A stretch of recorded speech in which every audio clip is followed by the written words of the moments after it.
आप सब? मैं ज़ुलेखा इरफान, ज़ुलेखा's किचन से। आई होप आप सब ठीक होंगे। मैं भी अल्लाह का करम है और आप लोगों की दुआ है अल्हम्दुलिल्लाह ठीक हूँ। अच्छा, आज मैं क्या बना रही हूँ? बहुत ही इंटरेस्टिंग डिश बना रही हूँ। आज बन रहा है टर्किश अदना कबाब सैलेड के साथ। बड़ी मज़ेदार डिश है, बहुत ही मज़ा आएगा आपको बनाकर भी खाकर भी। तो चलिए देखते हैं। ये है 1 किलो का चिकन का कीमा। वैसे थाई पोर्शन है ये वाला, आप चाहें तो प्रेस पोर्शन ले सकते हैं। 2-3 पानी से धो के छन्नी में निकालने के लिए 10-15 मिनट के लिए साइड पर रख दीजिए। ये देखिए थोड़ा मोटा है, तो इतना मोटा हमें चाहिए नहीं। आप अगर ग्रेट कर सकते हैं तो ग्रेट कर लीजिए इसे किसी मशीन में डालकर। मेरे पास मशीन नहीं है तो अरफत मेरी मदद कर रहे हैं। वैसे वो कुरैश खानदान से है तो माशाल्लाह उन्हें बहुत क्विकली आता है ये जो कीमे को और बारीक करना, तो वो मुझे और ज़्यादा बारीक करके दे रहे हैं। शुक्रिया अरफत। और यहाँ पर मैंने ये एक बड़ी सी प्याज ली है, इसे मैं थोड़ा सा रफली मोटा मोटा काट लेती हूँ। और ये एक लाल वाली शिमला मिर्च है बड़ी सी, उसे भी मैं मोटा मोटा धोकर काट लेती हूँ। और ये दोनों को एक साथ ये जो ग्रेटर है ना उसमें डालकर बहुत अच्छा बारीक इसे कर लेती हूँ। ये देखिए ग्रेटर में इस तरीके से बारीक हो गया। इसी तरीके से सारों को कर लीजिए। आप चाहें ना इसके अंदर आप हरा धनिया भी डाल सकते हैं एक साथ, बट मैं नहीं डाल रही हूँ, आप चाहें तो डाल सकते हैं। चलिए ये सारा हो चुका है। मैं ना थोड़ा सा लहसुन भी डालकर उसे भी बहुत बारीक कर लेती हूँ। मैंने ज़्यादा लहसुन लिया, वैसे उतना चाहिए नहीं, मुझे दूसरी चीज़ के लिए चाहिए, इसके लिए एक साथ मैं कर रही हूँ। लहसुन हो चुका है, उसे मैं साइड पर रख देती हूँ। ये देखिए कीमा बहुत अच्छे से बारीक हो चुका है। यहाँ पर मैं ये जो हरा धनिया है, खूब सारे हरे धनिया को बारीक काट लेती हूँ और उसे भी साइड पर रख देती हूँ। तो ऑलमोस्ट सारी प्रिपरेशन हमारी हो गई ना इसके लिए। ये धोए हुए कीमे के अंदर ये जो प्याज और शिमला मिर्च हमने बहुत अच्छे से बारीक काट कर रखी, इसे अच्छे से निचोड़ ले, पानी पूरा निकाल ले और ये इसमें डालते जाए कीमे के अंदर। बारीक कटा हुआ हरा धनिया डाल दीजिए। वैसे तो पार्सले डाली जाती है, अगर आपके पास पार्सले है तो वो डाल दीजिए बारीक काट कर। अब नमक डाल दीजिए स्वाद अनुसार। मैं 1.5 छोटे चाय का चम्मच डाल रही हूँ, आप अपने हिसाब से डालिएगा। 2 छोटे चाय के चम्मच पपरिका पाउडर डाल दीजिए। वैसे अगर आपके पास ये ना हो तो आप नॉर्मल मिर्ची का पाउडर भी डाल सकते हैं, कम या ज़्यादा अपने स्वाद अनुसार कर लीजिएगा उससे फिर तब। और यहाँ 2 छोटे चाय के चम्मच मैं चिली फ्लेक्स डाल रही हूँ और 1.5 टेबल स्पून बारीक कटा हुआ लहसुन डाल दीजिए। चलिए हाथ अच्छे हैं, साफ है मेरे, बहुत अच्छे से धोकर अब मैं इसे बहुत अच्छे से मिक्स कर लेती हूँ। जब अच्छा मिक्स हो जाता है तो बीच में थोड़ी सी स्पेस कर लीजिए। साइड बाय साइड एक कोयला जलाने रख दीजिए। अभी जो बीच में स्पेस किया आपने उसमें एक बाटी रख दीजिए स्टील की। और ये जो कोयला गर्म हो जाए तो गर्मा गर्म कोयला या बाटी में रख दीजिए। थोड़ा तेल घी या मक्खन डाल दीजिए कोयले के ऊपर, गर्म कोयले के ऊपर, और क्विकली ढक दीजिए और वजन रख दीजिए। और इसे मैरिनेट करने के लिए तकरीबन 1 घंटे के लिए आप चाहे तो साइड में रख सकते हैं या फिर फ्रिज के अंदर रख दीजिए ढक कर।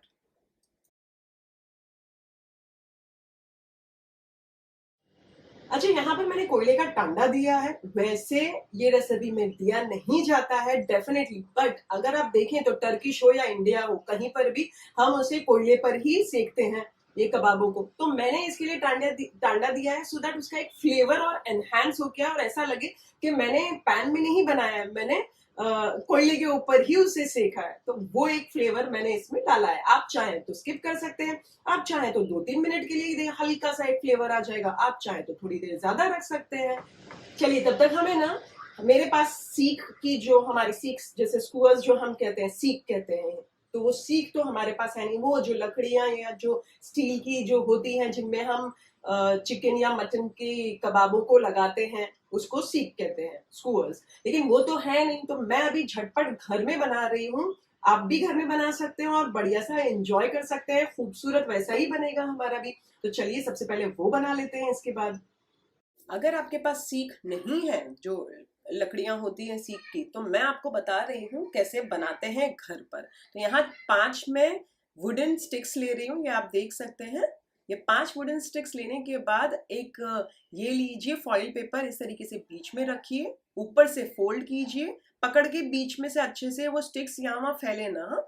जब अच्छे से फोल्ड कर ले तो नीचे से भी फोल्ड कर दीजिए और अच्छे से पकड़ के रखिए हाँ, स्टिक्स को हटनी नहीं चाहिए उसकी जगह से। चलिए अब मैं इसको पलट कर इसे इस तरीके से पलट दी और इसे इस तरीके से लपटते जाइए। देखिए इस तरीके से आप देख सकते हैं। तो इसी तरीके से आप अच्छे से टाइट लपटते जाएंगे तो ये बन गई हमारी एक सीख। बन गई ना एकदम घर में बढ़िया सी मजेदार सी। जिसके पास ना हो वो ये बना ले। इसी तरीके से मैं और 3-4 बना लेती हूँ।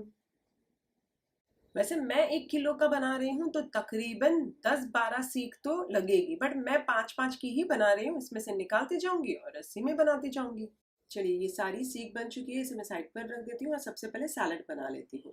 2 मीडियम साइज प्याज लीजिए, इस तरीके से लंबी लंबी बारीक बारीक काट लीजिए और इसे उंगलियों की मदद से सबसे पहले तो खोल लीजिए और एक प्याले में डाल दीजिए। फिर डाल दीजिए हरा धनिया और नींबू का रस। आप चाहें तो 1 छोटा चाय का चम्मच डालें या 2 छोटे चाय का चम्मच डाल सकते हैं, ये स्वाद अनुसार रखिएगा। और आधा छोटा चाय का चम्मच पेपरिका पाउडर डाल दीजिए और नमक डाल दीजिए स्वाद अनुसार। 2 टेबल स्पून ऑलिव ऑयल डाल दीजिए, बहुत अच्छे से मिक्स कर लीजिए और ये बन गया हमारा सैलड। इसे साइड पर रख दीजिए। अब हमारा 1 घंटा हो चुका है मैरिनेट होके, तो चलिए अब जाते हैं कबाब बनाते हैं।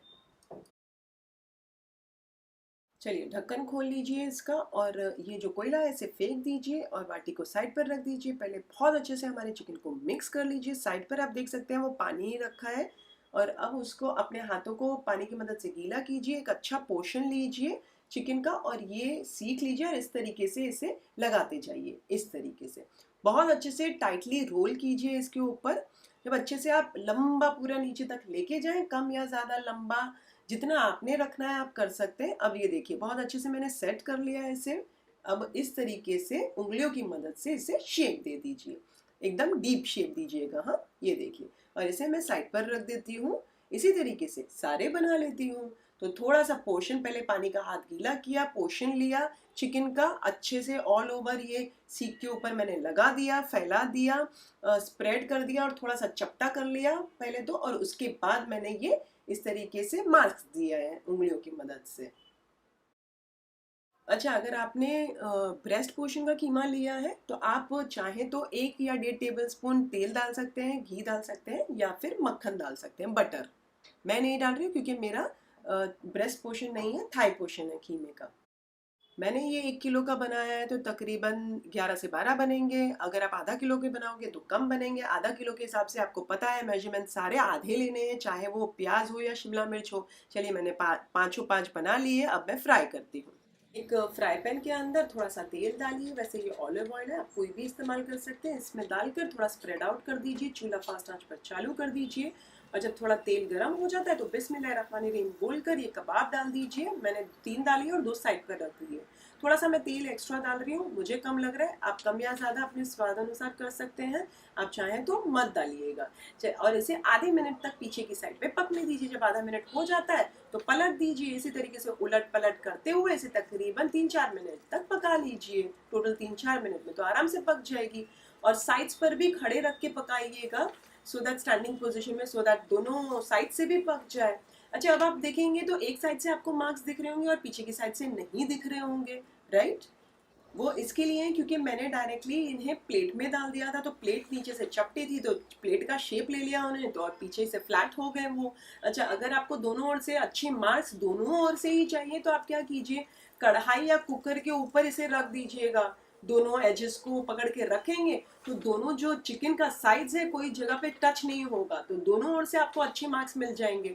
तो चलिए, और ये अच्छे खासे ग्रिल हो जाएंगे 3-4 मिनट में। उलट पलट करते जाइए और पक भी जाएंगे 3-4 मिनट में।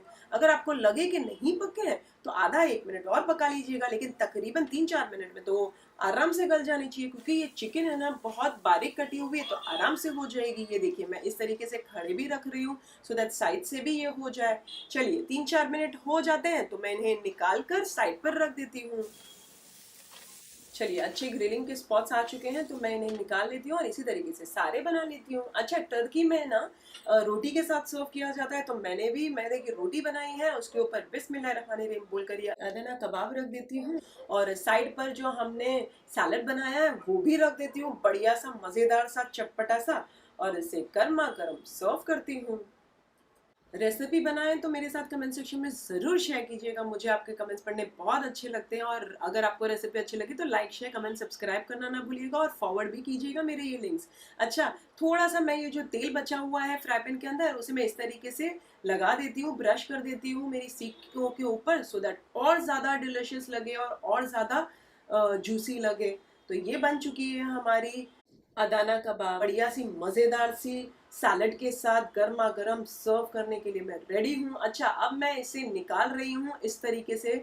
इसे पकड़िए, रोटी के ऊपर रखिए और इस तरीके से आप इसे पुश करेंगे ना हल्के हाथ से, पहले थोड़ा ऊपर से फिर बाद में नीचे एज पे आके, तो ये पूरी इस तरीके से निकल आएगी। इसी तरीके से सारे निकाल लीजिए, बनाएं, खाएं, मजे कीजिए, एंजॉय कीजिए। टेक केयर, अल्लाह हाफिज, बाय बाय।